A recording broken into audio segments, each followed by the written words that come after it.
우리가 어제 주일 아침에 말씀을 통해서 예스겔의 환상 마름뼈에 대한 사건을 우리가 말씀을 보았습니다. 그런데 오늘부터 보고자 하는 38장과 39장은 좀 해석하기가 쉽지 않은 말씀 중에 하나예요. 특별히 오늘 본문에 등장하는 것이 곡, 그 다음에 마곡, 로스, 메색, 두발, 굉장히 낯선 이름들이 등장을 하죠. 근데 이 마곡이라는 말은 우리가 조금 익숙해요. 한국의 실정에 잘 아시는 분, 무슨 강, 북한 쪽에서 내려오는 강 옆에 마곡 지역 아파트 단지가 있대요.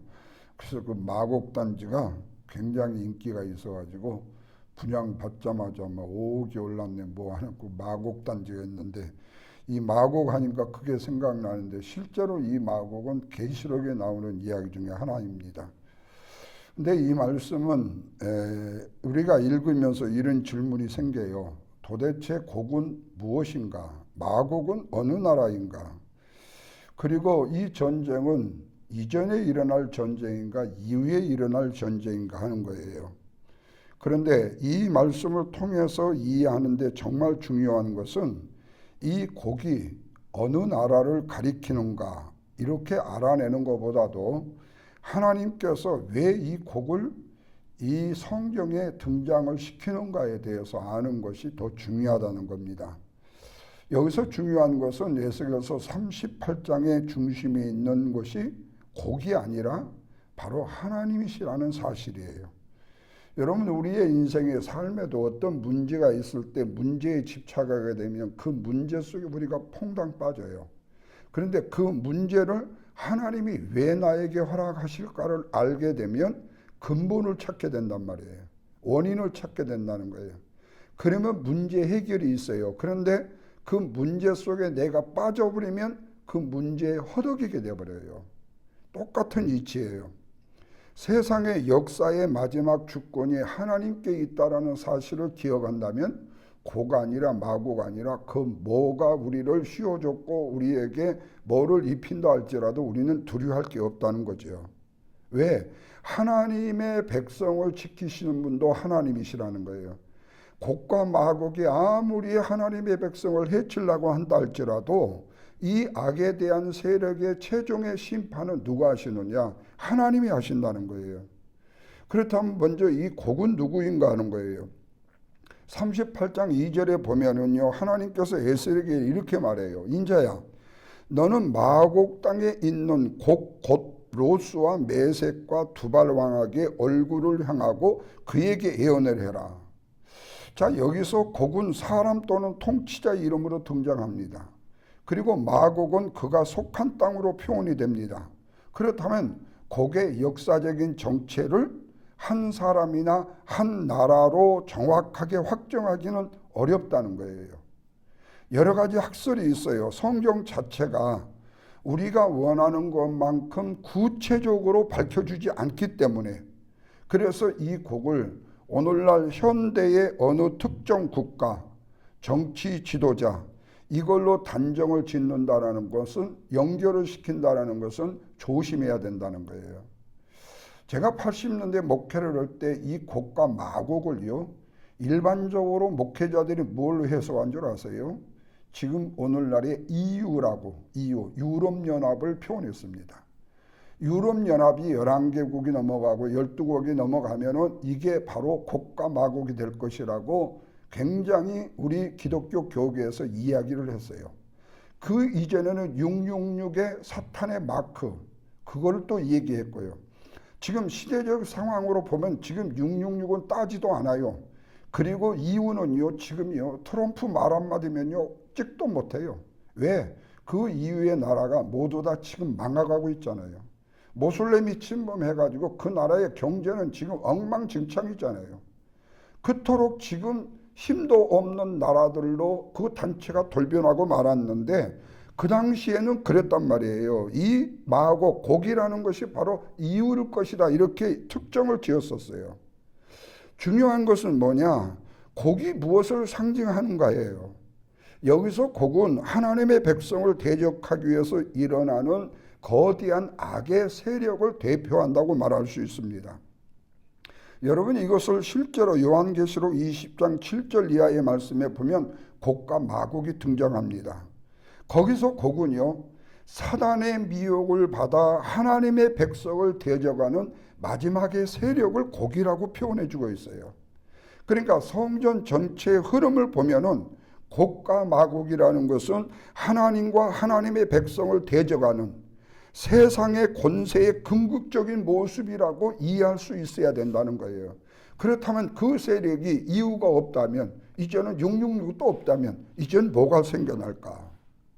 저는 한편에요, 지금 우리 현대 세상에 가장 우상이 될 수 있는 것이 바로 저는 AI라고 생각합니다. 왜냐하면요, 보통 분들이 그렇게 말해요. 뭐 하다가 조금 물어보면 AI한테 물어봐. AI 하면은 다 해결돼. 제가 아는 한 사모님이 나이가 저하고 거의 동갑이 70세인데요. 그분이 집안에서요, 스피커를 고치고 집안에 뭐 하나 고친 걸요 전부 AI에다 물어본대요. 그랬더니 너무 신기하게 잘 알려줘서 고쳤대요. 여러분, 이게요 자꾸 뉴스가 되면은요 그 AI가 우리의 우상이 돼버린다는 거예요. 이전에 살아가는 부모가 자녀를, 하나밖에 없는 자녀를 금이야 오기야 기르다 보니까 자녀가 우상이 됐잖아요. 한때에는 좋은 대학에 가서 좋은 직장에서 돈을 많이 벌어야 된다고 하니까 돈이 우상이 되었잖아요. 오늘날 세상에서 출세해야 되고 내가 권력을 잡아야 되고 내가 어떤 권위를 얻어야 되니까 그것이 우상해졌잖아요. 다시 말하면 하나님 외에 우리가 가장 사랑하는 것이 바로 우상이 될 수 있다라는, 제가 AI가 앞으로 우리의 현대시대의 우상이라는 말이 틀린 말은 아닐 거예요. 그런데 그 AI도의 우상도요 또 시대가 지나면 바꿔져요. 여러분, 일론 머스크가 그런 얘기를 하잖아요. 앞으로 3년 이상이 지나면 화폐가 없어질 거라고, 전화기가 없어질 거라고 그래요. 참 궁금해요, 뭐가 올지. 그러나 시대는 그렇게 변해가고 있어요. 그러나 중요한 것은 뭐냐, 아무리 시대가 변하고 아무리 시대에 어떤 것이 세상을 지배한다 할지라도 하나님의 역사는 거스를 수 없다는 거예요. 다시 말하면 그때의 하나님이 이 역사로 흐름을 끊어버릴지, 정말로 말세로 예수 그리스도의 제 이름을 통해서 이 세상을 그냥 멸하실지 우리는 알 수 없다는 거예요. 그러니까 이 마곡, 곡이라는 것이 하나님의 백성을 대적하는 세상의 궁극적인 모습이라고, 세상 권세의 궁극적인 모습이라고 우리가 이해를 한다면 정말 놀라운 사실은 뭐냐, 이 곡조차도 하나님의 주권밖에 있지 않다라는 거예요. 그러니까 세계를 지배하고 인간의 우상이 되었던 그 어떤 것도 하나님 밖에 있을 수 없다라는 거예요. 그래서 악은 하나님을 대적하지만 악조차도 하나님은 최종적으로 무너뜨릴 힘이 있으신 분이시라는 사실이죠. 그래서 먼저 하나님의 백성을 침략하는 곡에 대해서 한번 생각해 보십시다. 1절에서 9절 말씀을 보면 하나님께서 곡을 향하여 말씀해요. 1절 보십시오. 곡아, 내가 너를 대적하여, 그래요. 본문의 핵심입니다. 겉으로 보면 강하게 곡이 느껴져요. 많은 나라가 곡과 함께 움직이는 것으로 보여요.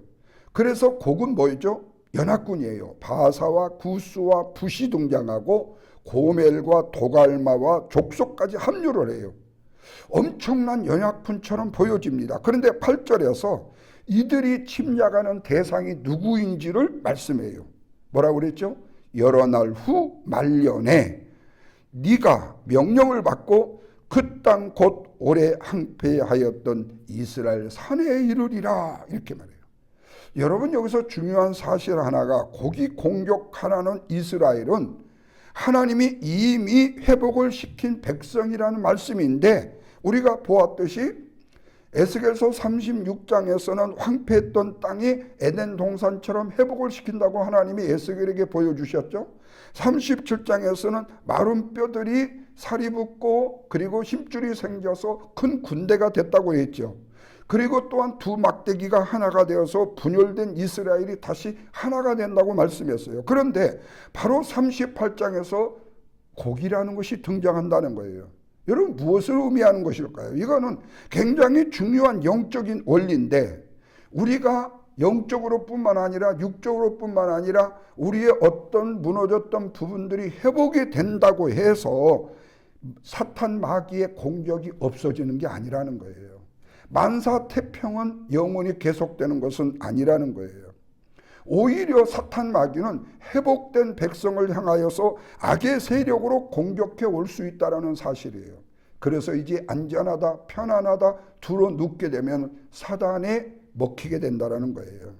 우리의 신앙생활도 마찬가지잖아요. 어제도 말씀에 은혜를 받아야 된다 말씀을 드렸듯이 은혜를 받으면 우리가 구원을 받고 은혜를 받으면 나중까지 견디고 은혜를 받으면 우리는 살아요. 그런데 중요한 것은 뭐예요? 은혜 받았다고 시험이 없어지는 것은 아니라는 거예요. 기도를 했다고 어려움이 사라지는 것이 아니라는 거예요. 믿음이 좋아졌다고 영적인 싸움이 끝나는 것이 아니라는 거예요.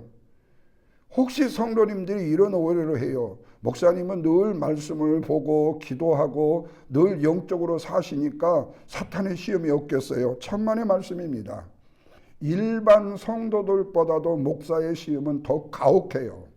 그리고 목사뿐만 아니라 성도들이 영적으로 성장하고 영적으로 힘써 애써 앞으로 전진해 가면 갈수록 악한 사단 마귀는 크게 역사한다는 거예요.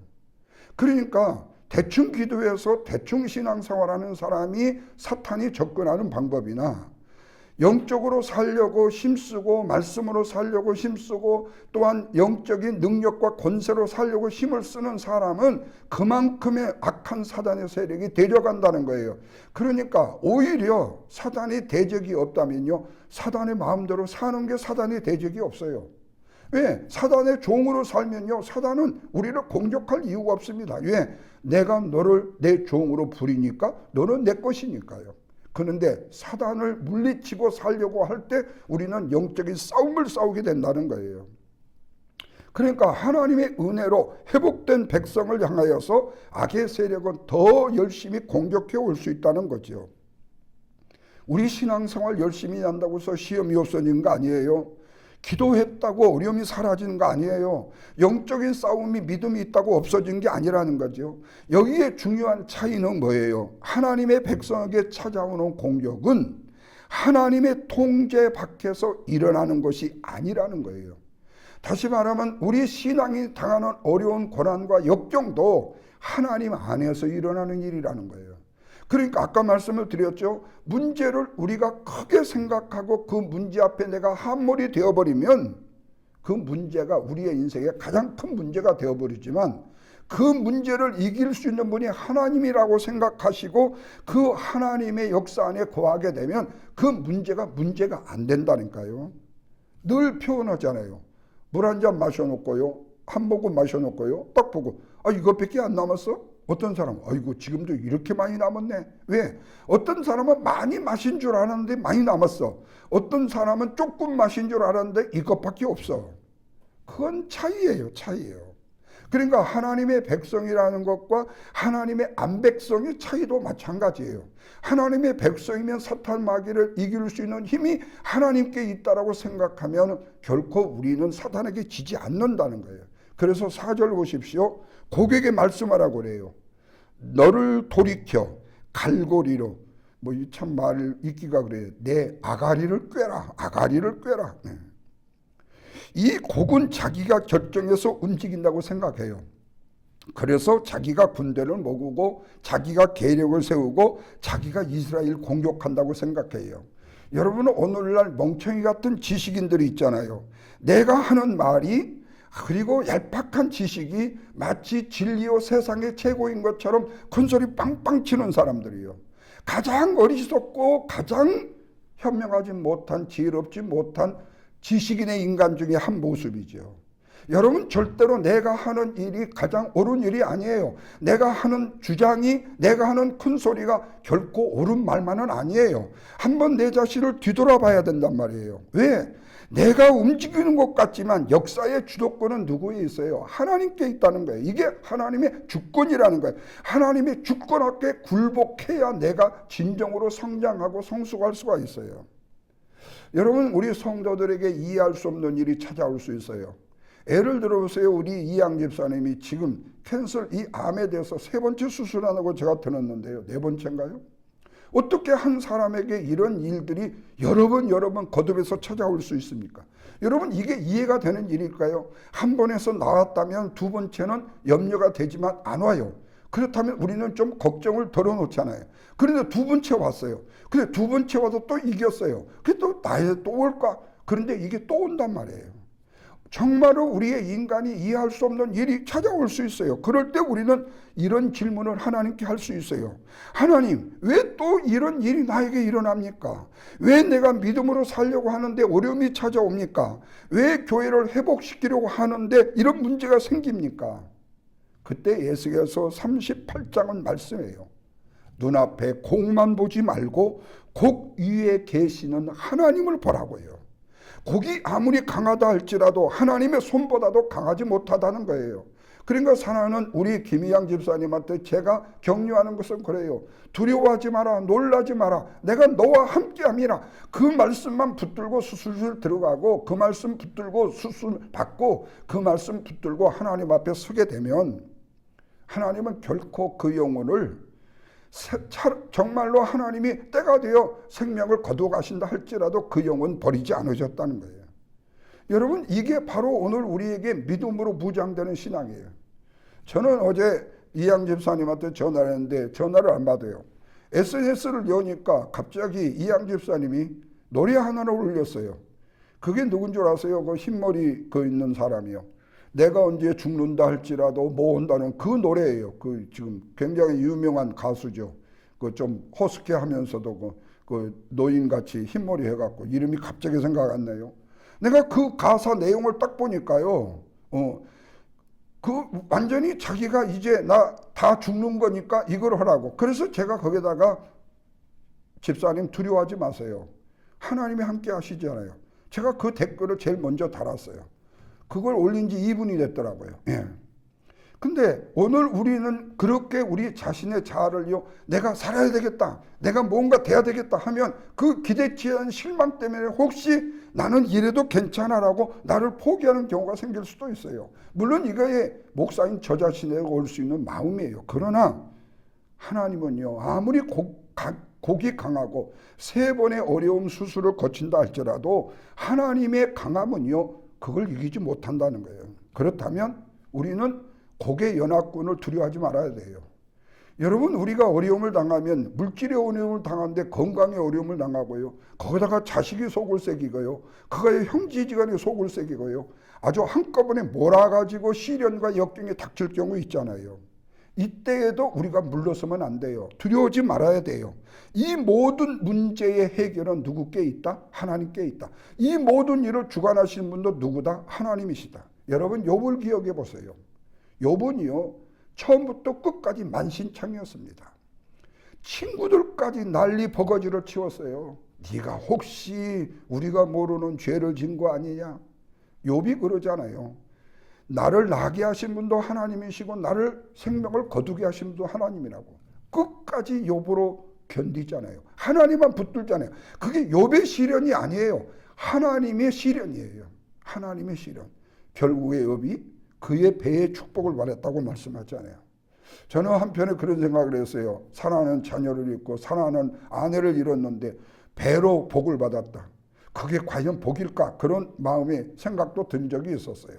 또 한 가지 보십시오. 곡이 하나님의 백성을 침략하는 이유에 대해서 보십시오.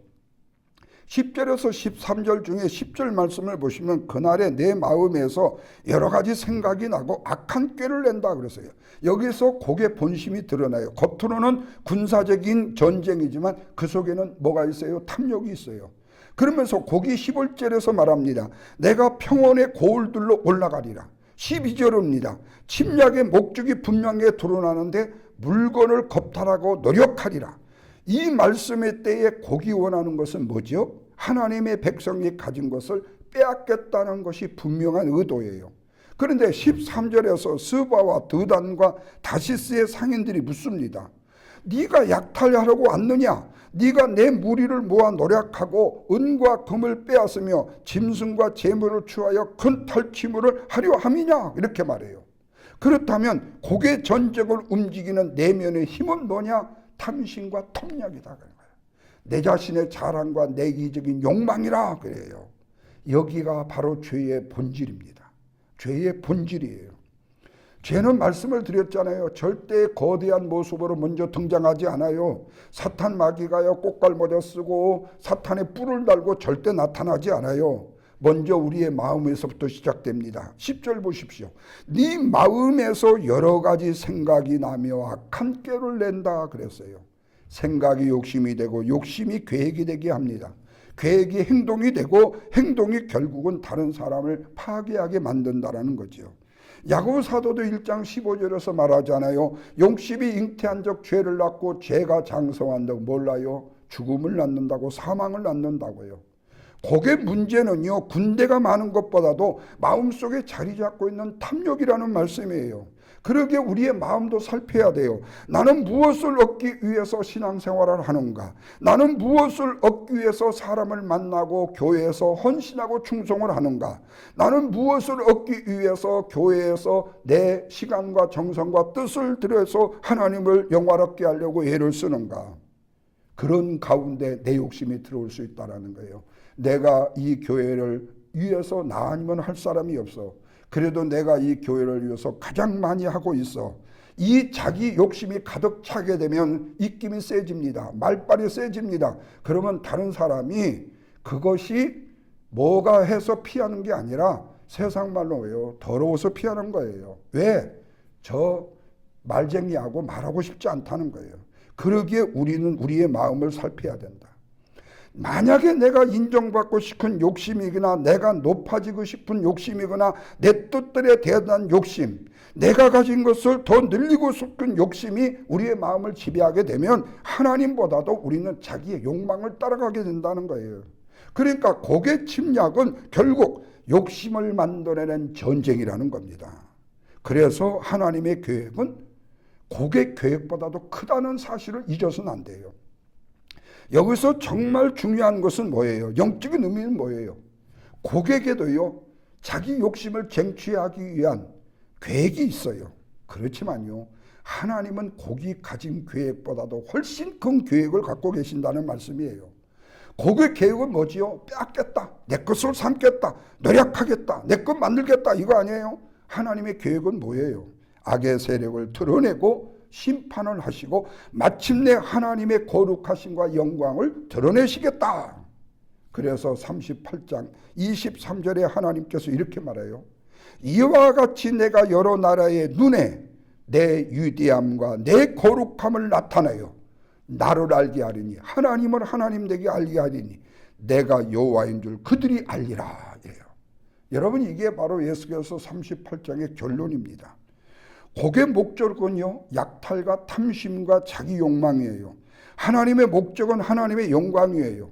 그건 우리를 무너뜨리기 위해서 다가와요. 그러나 하나님은 그 사건을 통해서 하나님의 위대하심을 우리를 통하여 드러내기 위해서 역사하신다는 거예요. 그렇다면 사람의 악한 계획이요, 하나님의 선한 계획을 이길 수가 있을까요? 천만의 말씀이죠. 창세기 50장 20절에 누구의 요셉의 고백을 들으십시오. 요셉이 자기 형들을 앞에다 놓고 말해요. 당신들은 나를 해하려고 했지만 하나님은 그것을 선으로 바꾸셨다고요. 그들의 계획은 요셉이 미워가지고 차라리 죽어버렸으면 좋겠다. 그래서 장사꾼에게 팔아버렸어요. 평생 안 만날 줄 알았지요. 자기들이 한번 그를 내쳤으니까 이제 요셉은 끝났다고 생각했겠죠. 그런데 어떻게 그들은 먹을 것을 구걸하러 온 사람으로 어떻게 요셉은 총리 대신으로 앉아있을까요? 여러분, 이게 바로 하나님의 계획과 사람의 계획의 차이점이에요. 사람은 해하려고 해요. 곡은 해하려고 해요. 하나님은 구원의 통로로 사용하신다니까요. 십자가도 마찬가지예요. 당시에 악한 무리들과 일반 백성들이 예수님을 죽이고 뭐라고 말했어요? 이제 끝났다. 그런데 예수님이 그 죽음을 통해서 인류의 구원의 길을 바꿔버리시잖아요. 그렇습니다. 믿음의 사람은요, 어려운 가운데서도 그래서 이런 고백을 할 수 있어야 돼요. 내가 지금 하나님의 계획을 이해하지 못하지만 하나님의 손에서 벗어난다는 것은 아무것도 없다.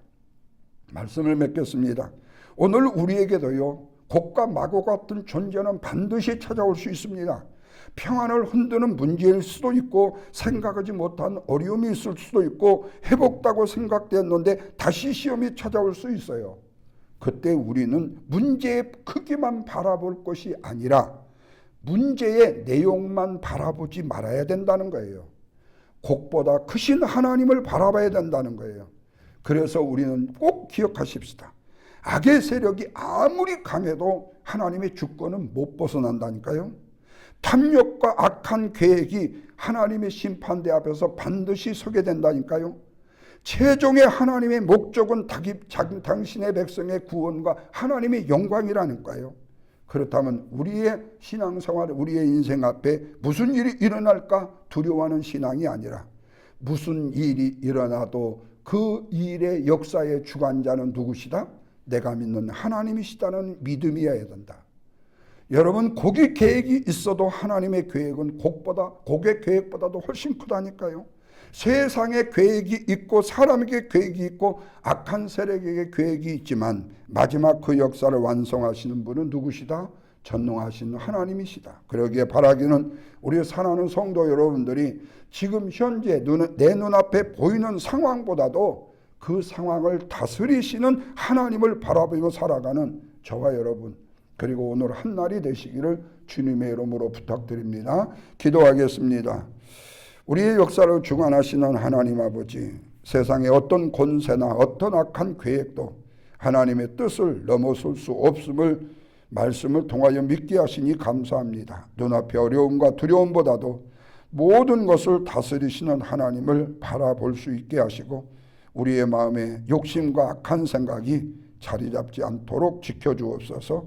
나만이 우선순위, 그리고 내가 잘남과 내 자신의 우월감과 그리고 내 자신만이 모든 것을 할 수 있다는 그런 상황에서도 하나님의 선하신 계획이 내 계획과 내 생각보다도 크다는 사실을 인지하고 우리의 삶을 통하여 하나님의 거룩하심과 영광을 드러내는 삶을 살게 하여 주시옵소서. 거듭 주 앞에 간절히 소망합니다.